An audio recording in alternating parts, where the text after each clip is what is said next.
good evening. I think what you don't know is I think in the Guinness Book of Records it has me vomiting across every ocean on the planet.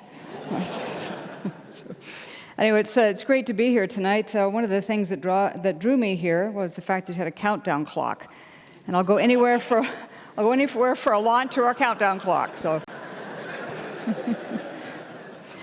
well, I thought I'd talk a little bit tonight about the challenge of change and about the fact that change means so much and so many different things to each and every one of us in this room.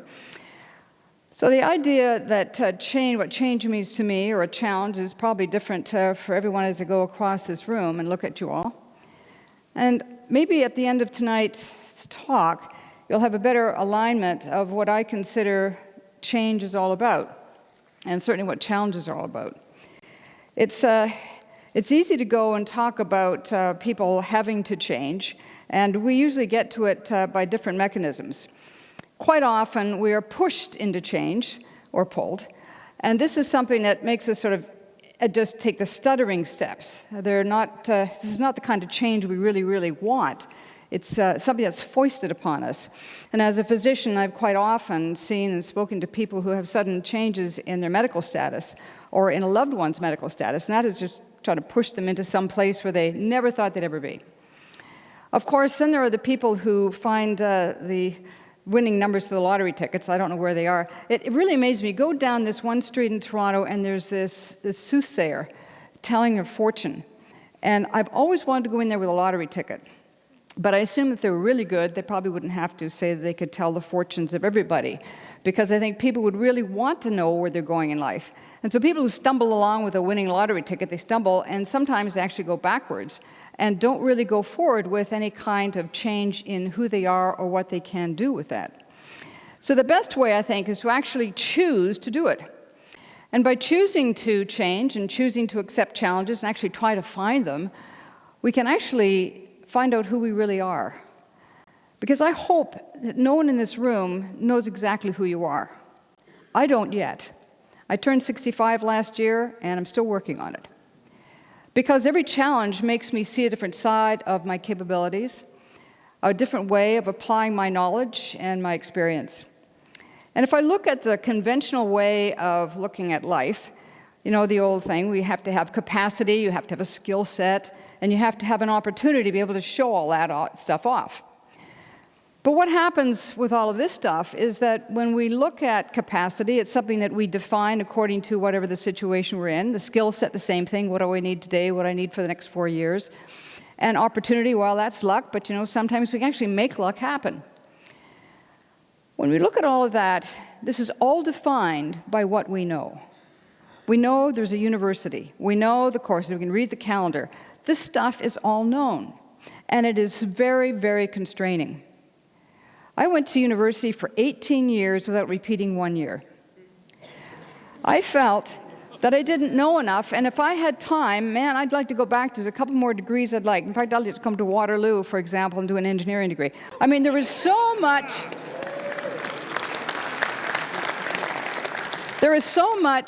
to learn. And my view in life is if you learn it the right way the first time, you won't waste time. And so when I did 18 years of university, it was because I wanted to do it the right way. I wanted to learn from people that I had assumed really knew their stuff. I didn't know about the right stuff in those days, but I really understood the value of trying to learn to help me be better prepared. Better prepared for what? Well, it was really being better prepared for the known. The uncharted is all about the unknown.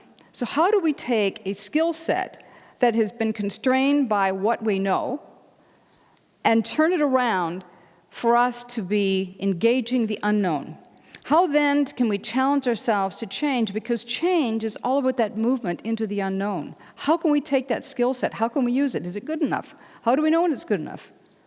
Do you know at NASA, when we're training for a space flight, we train so much of the time on what might go wrong. And that's all constrained by the known. It's constrained by somebody saying, well, this could go wrong, this could, certainly the batteries, they always go wrong. And you have to be able to take a battery compartment apart, right? The toilet, messy. So we want to be able to fix that. The option of Apollo bags is really bad. And food, we all like to be able to know how to use the scissors to get into the plastic food so we can not starve to death. So there are various things that they're constrained by the known, by somebody saying, oh yeah, that's what might go wrong, so we'll train them in that. But you know, the fallacy of all that is you get into space, things sure do go wrong, but sometimes it's nothing we would ever think about going wrong. Like, we just couldn't possibly make a story up that bad. And so when we train, we start to think, well, how can then we pass this knowledge on to the next person? Sometimes that knowledge can be transferred very quickly. For example, you land from the space shuttle and you're on the ground and someone said, did you get sick? If you like this person, you'll tell them the truth. If you don't like this person, say, I didn't get sick. And so if you really like this person, they say, did you get sick? And yeah, what did you take? And so you start going through all the things you did so that they didn't work on you. They say, okay, I'm not going to try that. I'll try something else. And so every flight, try to pass that knowledge on to the next person or the next crew. The first time foam was registered as an issue with NASA was after the flight that I was on. If you look at the report after our flight, there was foam had been hitting various pieces of the shuttle. In fact, there was a piece of the, just close to the reinforced carbon that went on Columbia. It was like within an inch of that. And so it was like 134 foam strikes on the shuttle, and they said, okay, let's make this an issue. But how long did it take to get down the line? Obviously not fast enough. And it was a long time between 1992 and 2003. I mean, it's a long time between 2003 and 2007. It's a long time between 2007 and 2011. So every time a shuttle goes up, they used to just watch when they throttle up, like the Challenger, and everybody watches when the space shuttle lands. But I can guarantee there are only 3 very bad times in space. The 3 most dangerous parts of spaceflight are launch and landing and everything in between. So going into space, you know, it's to boldly go, and we thank goodness, we're below the level of all this space junk that's around. So we're in low Earth orbit. But nonetheless, it really becomes very unknown to us. We see things strangely. Things that we thought we knew, we start seeing differently. We see things hanging upside down, for example. We see each other hanging upside down, and some people actually throw up when they see people sort of coming in and they're upside down and they're trying to come towards you. I didn't do that one. I did other things, but this person coming in. So that is the unknown, and how do you prepare yourself for that? How do you prepare yourself? Because each of us in our own lives really is on a voyage that's uncharted. Now, we can say in the broad sense, if we are doing something bigger in terms of going through an unknown forest or an unknown sea or the unknown space, we can say that grand adventure is uncharted. But all of our lives, we are actually going through life uncharted. I don't know about you, but I didn't think I had anything to say with being here. I mean, none of us really had to say of being born. I mean, none of us requested our parents, oh, please let me be. And we're not given a passport at birth, although in physician's terms, I really would like to have had a medical passport so I could put all those things in. It would be very helpful when patients come to me and they say X, Y, and Z, and I say, give me your passport, and I can see what's been going on the last 72 years. So we have an uncharted path for each of us. So we need to have that skill set for sure. We need to have the opportunity. And we need to be able to understand that if we just be constrained by the known, we won't necessarily have that right combination as we go through life. We have to be able to embrace and understand what it means to embrace change and to engage change. So spaceflight gives us that opportunity, extreme opportunity, to see things turned upside down. Now, I'm just going to spend a minute because, of course, it's all about us. It's all about us. We go into space because it's about us. Some people like saving things because it's about us, what good it is for us. People sometimes are in the environmental activism role, and they say, listen, the only way I can get people to listen to how we are able to save the species is because we have to say how important the species is to us. Okay, well, I'm going to talk about us right now, because in spaceflight, we learned something about us that we've never learned if we stayed here. Now, I don't know how many people in this room knows that their eyes rotate in their heads. You're looking at me like I'm a weird person here. But your eyes do rotate in your head. Not like an owl, but if you look in the bathroom mirror, and you can do this alone if you want, shut the door, you can see the iris around your eye, which is brown. You can see all these little spots on it. and you look at one of the spots and you tilt your head to the left, your eye counter-rolls in the opposite direction, the same number of degrees as your head tilt, if you're normal, in the opposite direction. And that's why when you lie down on a couch, lying down like this, and you want to watch television, you have to turn your head up about that far to be able to see things, because your eyes don't roll all the way around. They only roll part way around. You know, there's a lot of stuff in there. There's muscle, there's fat, there's all kinds of stuff.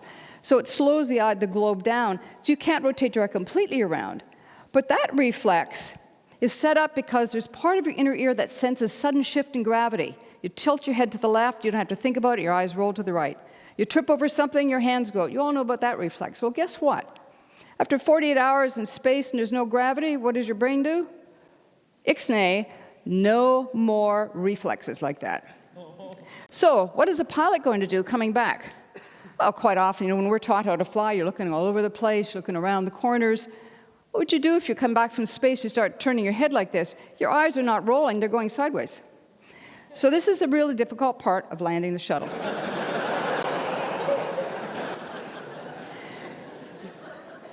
Also, they follow us into the shower. Not right into the shower, but pretty close, because we're walking around like this.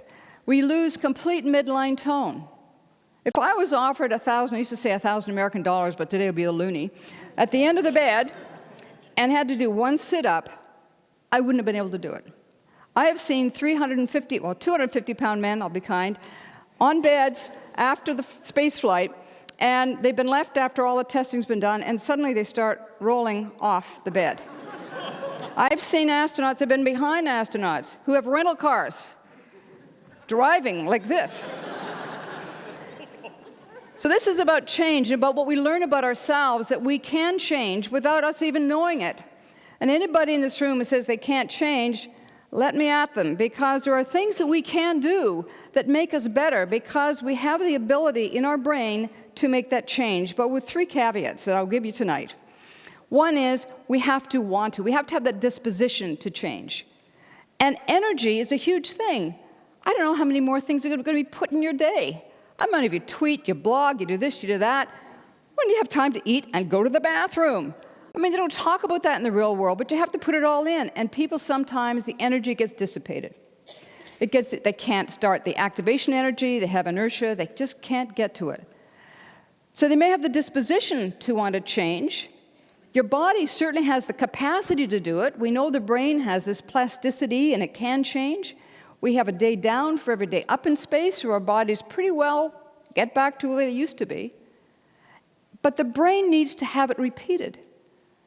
If I give someone a talk on change, it's not going to change that person in an hour. It may put a little light bulb on, but after that, walk out of the room. Who's going to repeat that message? Unless you go to the web and see the speech over again. The idea is that you need to repeat it not necessarily in the same form. You need to repeat it looking at it differently. You need to repeat some of these things that will help you change, that will give you that ability to reach into your brain and say, hey, brain, reconnect. The brain is biologic tissue. It is not a computer motherboard. So you have to be able to make repetition happen. Those are the keys. So when I try to sort of think about these things, look at the world from space. I can adapt pretty quickly in space. I can flip this around in case none of you really knew what you were looking at. It is the area which is in strife right now. You can see Libya fading off to the far left past Egypt. I can flip things around when I'm in space flight, but after I come back to Earth, unless I'm reading upside down all the time, that skill dissipates. But what didn't dissipate for me? The evolution of me as a person.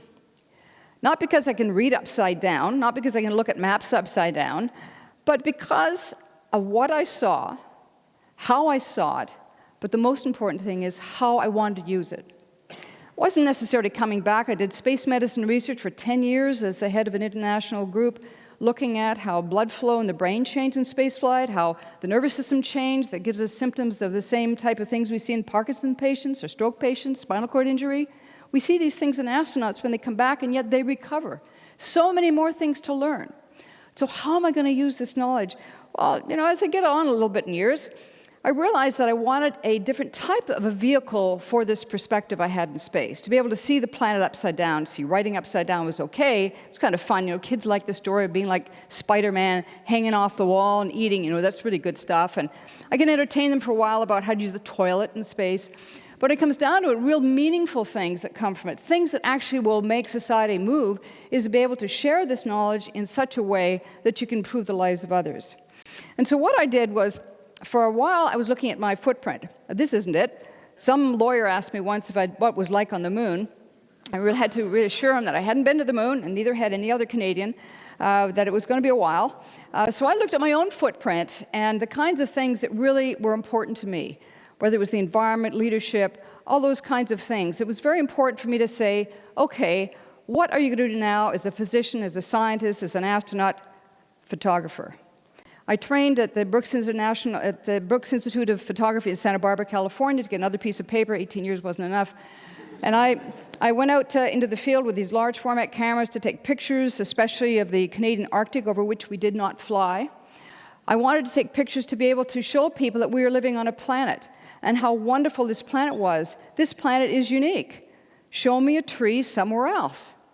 I went up to the north part of our country, at the edge of our country, the edge of Canada, Ellesmere Island, and there is this ice shelf sitting on it. You might recognize this from Al Gore's movie, The Inconvenient Truth. This picture, a little crisper, was taken before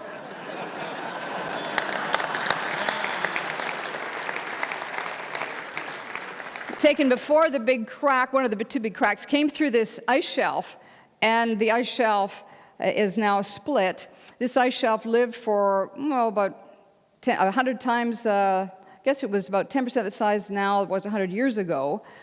But it lived as an ice shelf around our north for a long period of time.